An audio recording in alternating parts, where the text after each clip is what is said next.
Hello, let's start our presentation. The structure of words and word formation, we can call it. Our content is defining the words, morphemes and idioms. As we know, a word is a fundamental unit of language that represents a specific concept, idea, or object, typically composed of one or more letters and used in communication to convey meaning.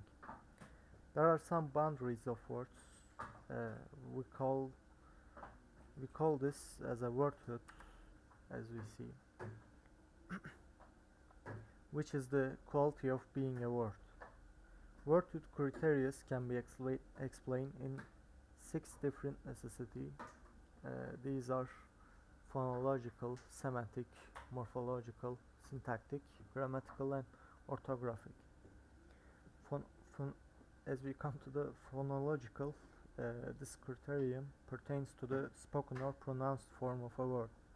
In spoken language, words are typically separated by pauses or distinct pronunciation patterns. For example, book and table are separate words in English because they are pronounced distinctly.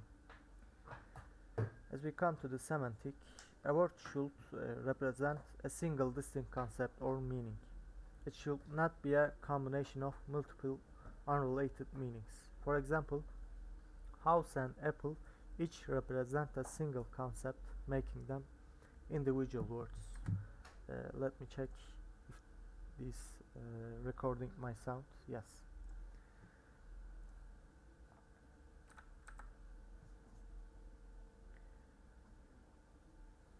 As we come to the morphological, this criterion considers the internal structure of words. In some languages, affixes, prefixes, suffixes can be attached to a root word to create different forms. The root word and all its inflected forms may be considered a single word. For instance, in English, walk and its forms walked, walking, and walker are considered variations of the same word.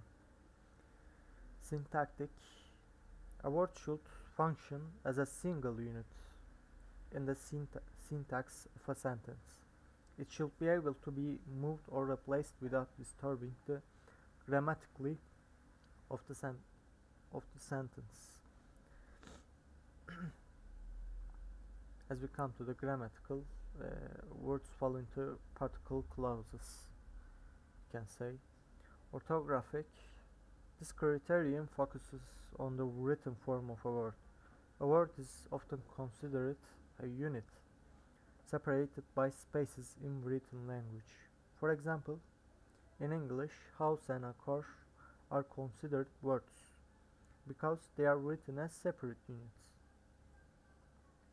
It's important to note that criteria for wordhood can vary from language to language and may also depend on the specific linguistic frameworks or theory being applied. Additionally, compound words, hyphenated words and phrases can introduce complexity and exceptions to these criteria, making the determination of what constitutes a word sometimes a matter of debate.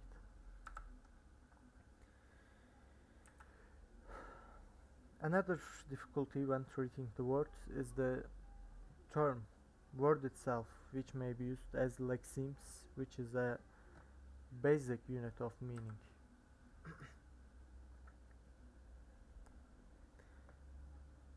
Wait a second.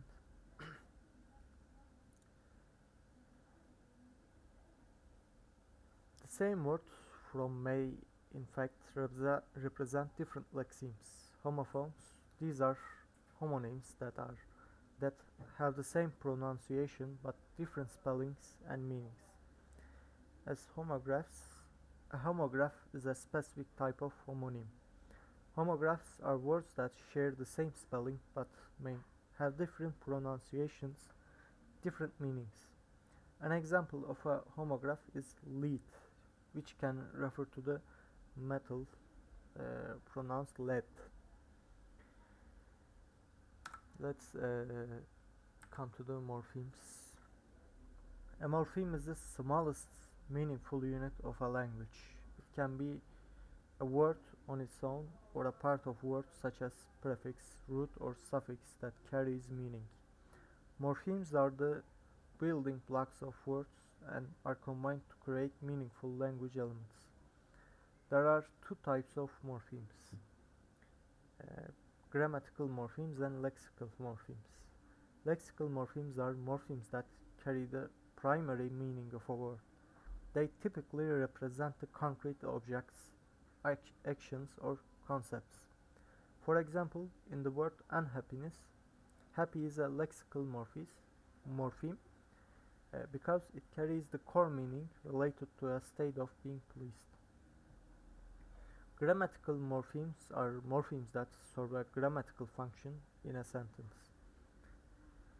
They often indicate grammatical relationships, tense, number, possession, and other structural aspects of language. In linguistics, a morph is the smallest grammatical unit in a language that carries meaning. Morphs can be words or parts of words, which we can call affixes, and are the building blocks of words. Morphology is the branch of linguistics that studied how morphs are combined to form words and how they convey meaning through inflections, affixes, and other linguistic elements. Basic terms we should know about morphemes. I read the lexical morphemes and grammatical morphemes and a morph. A root is the basic meaning of a sentence, we can call it. Prefix. A prefix is an affix added to the beginning of a word to modify its meaning. It is placed before the root or base word. For example, in the word unhappy, un is a prefix that changes the meaning of happy. Suffix. A suffix is an affix added to the end of a word. Sorry, I'm a little bit sick. I have to drink water to speak better. A suffix is an affix added to the end of a word to change its meaning or grammatical function. For instance, in the word happily, happy is the core and the other one is suffix. Infix. An infix is an affix inserted within a word to modify its meaning. Infixes are relatively rare in English, but more common in some other languages. As we come to bound morpheme, a bound morpheme is a type of morpheme that cannot stand alone as an independent word and must be attached to another morpheme to convey meaning. Bound morphemes include prefixes, suffixes, and infixes. They are typically used to modify the meaning or grammatical function of a free morpheme. Free morpheme is a morpheme that can stand alone as an independent word with its own meaning. It is not attached to other morphemes to convey its basic sense. For example, in the word happiness, happy is a free morpheme because it can stand alone as a word.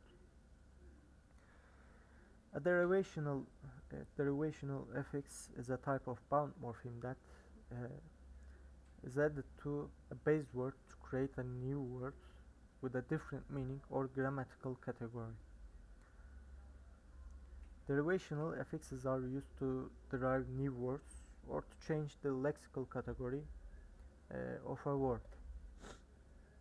Inflectional affix is another type of bound morpheme, but it is used to add grammatical information to a word without fundamentally changing its core meaning or part of a speech. Inflectional affixes typically indicate things like tense, number, case, mood, or other grammatical features. They do not create new words, but rather modify the form of the word to convey specific grammatical details. As we come to the idioms, sorry about the quality of the picture. I will explain it very briefly. An idiom is a group of words or phrase that has a meaning uh, that is different from the literal meaning of the individual words. There are some characteristic features of idioms, like idioms have meaning that are different from the literal meaning of their individual words. The meaning of an idiom is often figurative or symbolic. Idioms have a fixed and unchangeable structure or form. They are typically used as complete phrases or expressions and are not easily modified.